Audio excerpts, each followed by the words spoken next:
Buenas tardes, profe. El día de hoy le vengo a explicar junto a mi compañero Edwin sobre el movimiento armónico amortiguado. Para esto, esta primera parte la voy a explicar yo. Entonces, empezaré con un breve concepto sobre qué es el movimiento armónico amortiguado. Entonces, para eso voy a nombrar una fórmula general que más adelante la voy a explicar cuáles son los términos. Y tenemos esta X que es con dos punticos es la aceleración, esta X con un puntico es la velocidad y esta X sencilla es la posición y este cero vendría siendo el desplazamiento. Y entonces, ¿por qué expliqué esto antes de tiempo? Porque se supone que antes de esto tuvimos que haber visto el movimiento armónico simple. Entonces, tenemos la primera cosa que vamos teniendo aquí en cuenta es que tenemos una nueva constante y también tenemos una nueva variable que vendría siendo la velocidad, y más adelante diré por qué. Entonces, listo, después de haber visto esta ecuación voy a explicar un ejemplo pues de la vida cotidiana donde podemos encontrar este sistema. Donde más lo podemos encontrar comúnmente en el día diario es en los amortiguadores, ya sea aviones, carros, no sé, hasta las sillas a veces traen.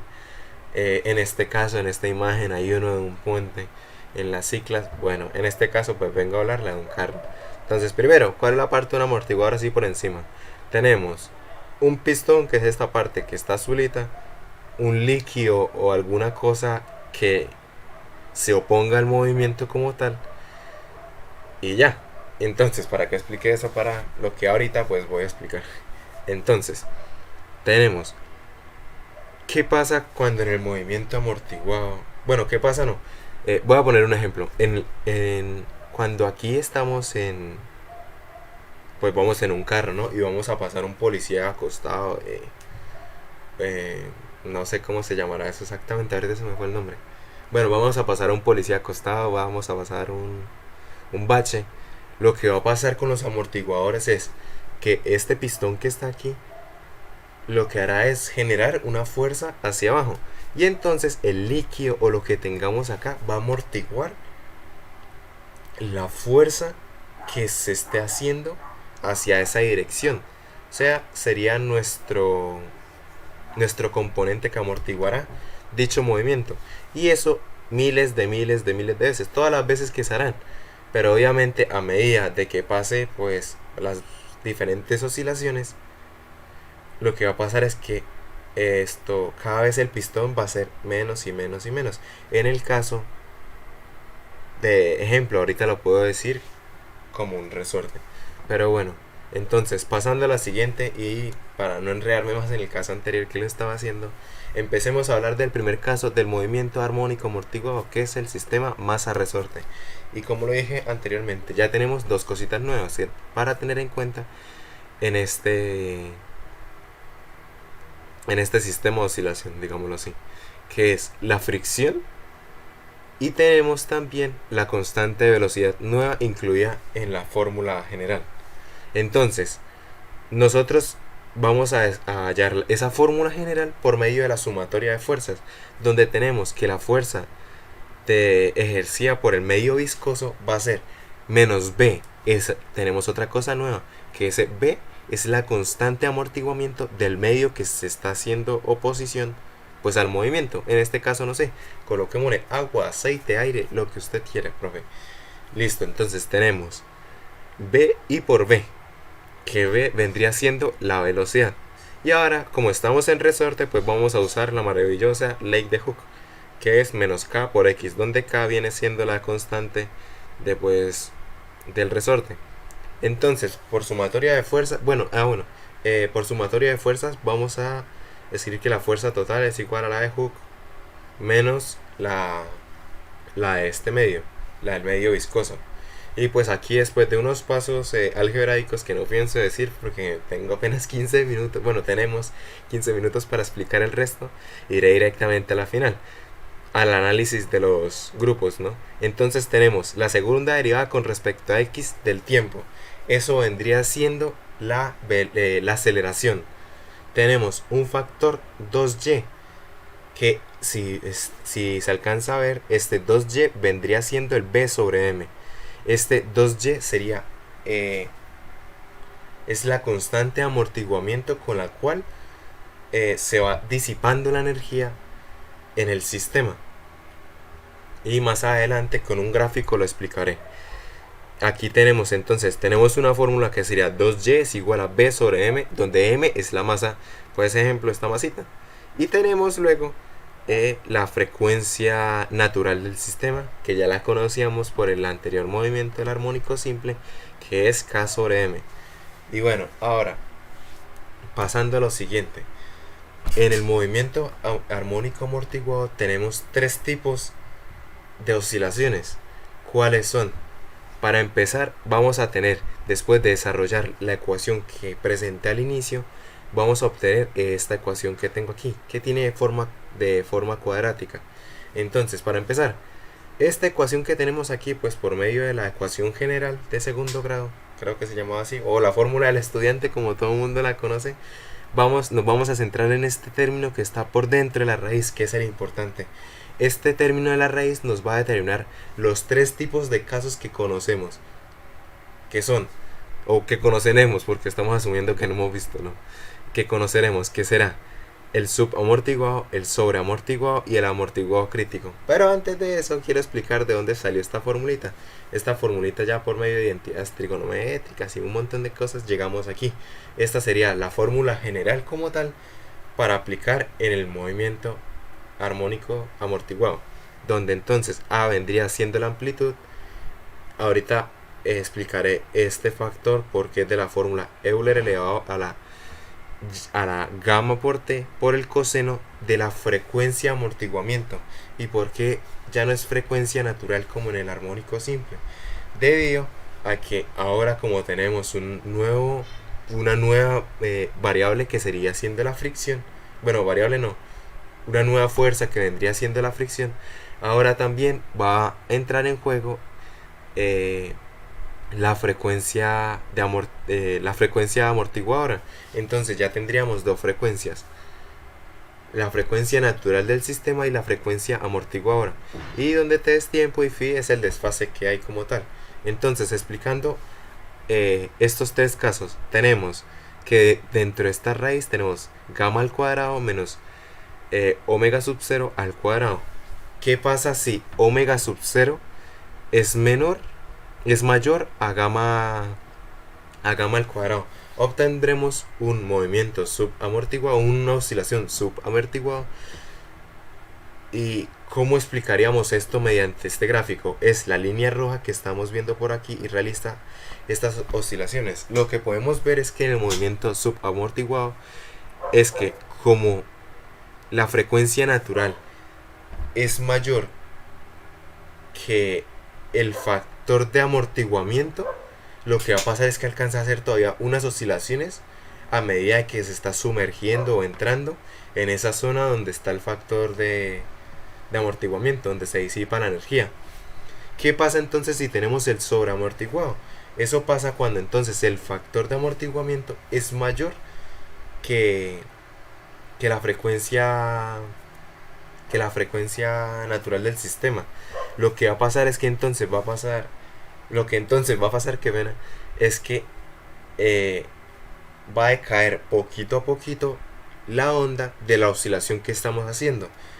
Y ahora pues veremos la más brusca, que sería el armónico crítico, que es cuando justamente estos dos elementos llegan a ser iguales, donde aquí con la línea morada podemos ver que prácticamente va a caer de tiestazo, o sea, va a pegar un frenón grandísimo en la oscilación de la onda. Y pues también eso se hará en la energía. Entonces ahora continuaremos en el circuito RCL, donde tendremos pues una fuente, una resistencia, un inductor y una capacitancia, ya que pues el movimiento, entonces qué manía con el movimiento, donde ahí se me fue la palabra,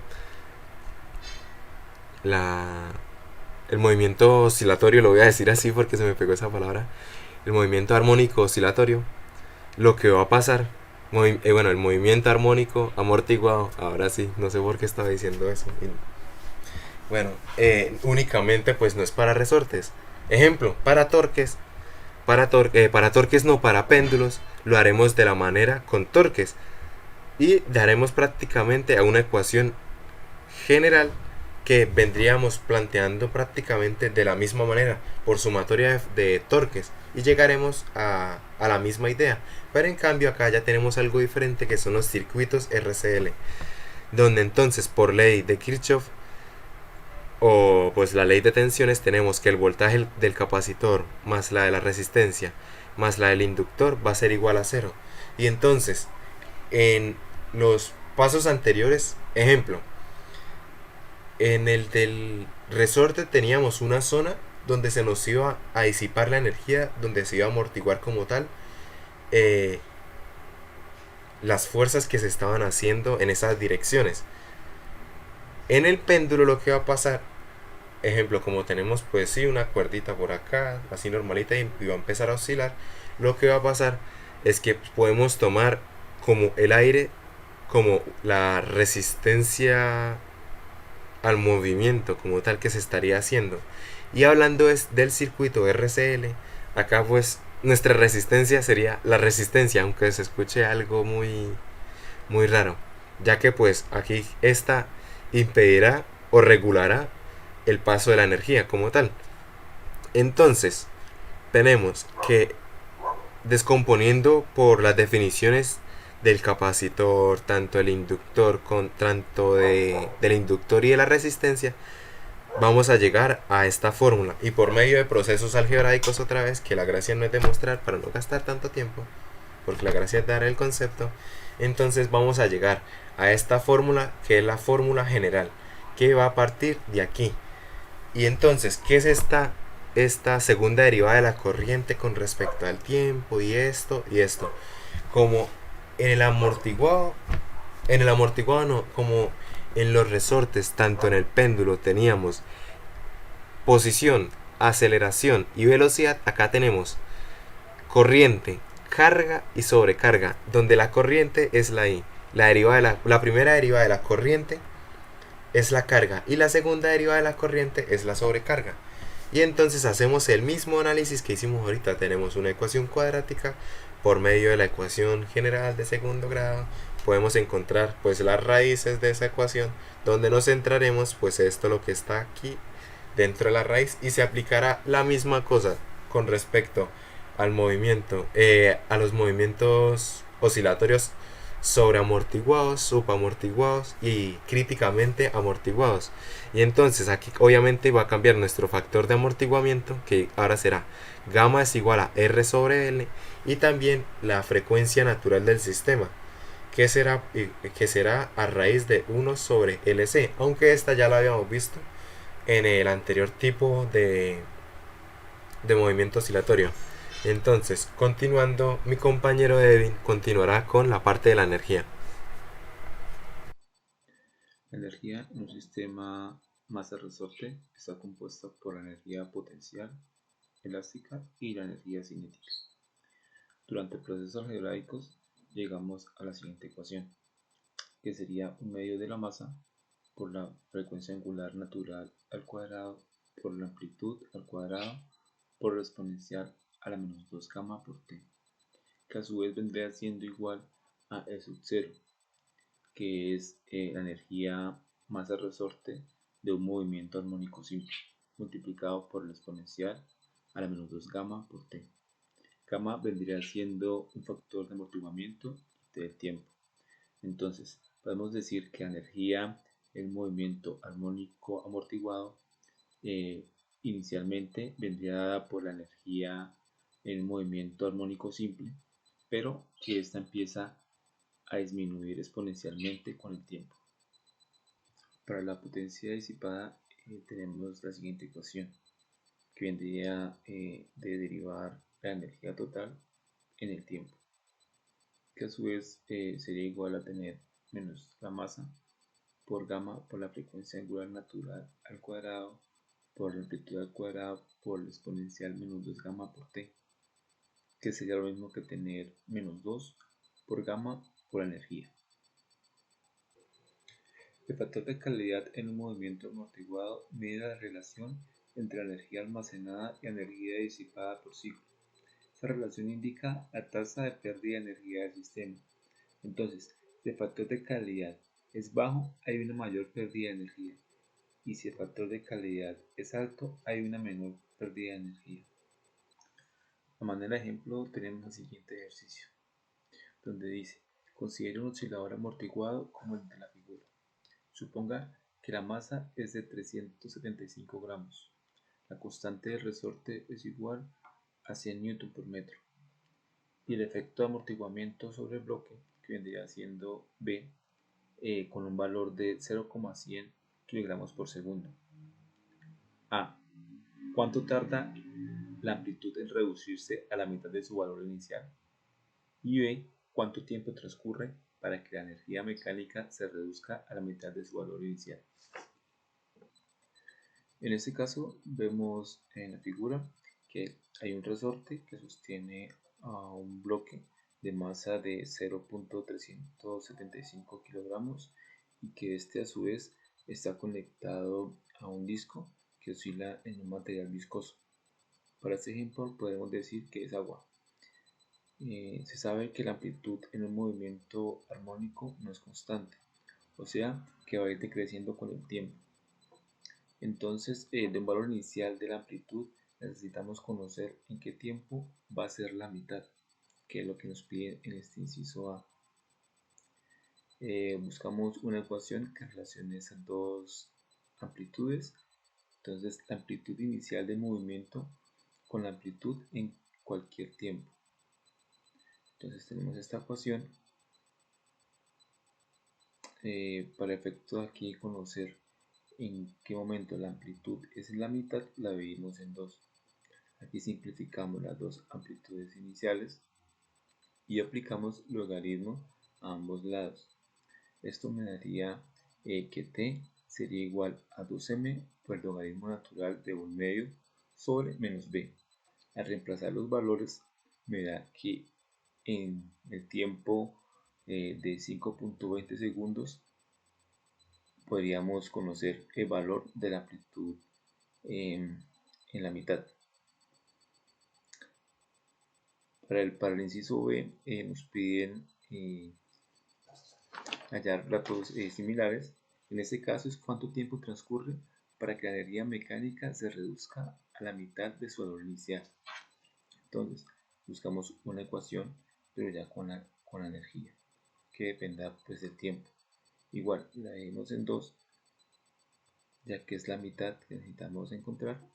Eso se simplifica y aplicamos logaritmo a ambos lados. Me da un valor del t, lo reemplazamos con valores conocidos y esto me da que t sería igual a 2.60 segundos. Podemos observar en esta parte que los valores pues cambian, que se demora más en encontrar la mitad de la amplitud a encontrar la mitad de la energía. Y eso es debido a que la energía sufre decrece de manera exponencial. Por eso este resultado. Para finalizar, podemos concluir en que la amplitud no es constante en este sistema. El sistema tampoco conserva la energía y aparece una nueva variable que sería el factor de amortiguamiento. También podemos decir que existen tres tipos de amortiguamientos, que es el sobreamortiguado, el subamortiguado y el críticamente amortiguado. Muchas gracias.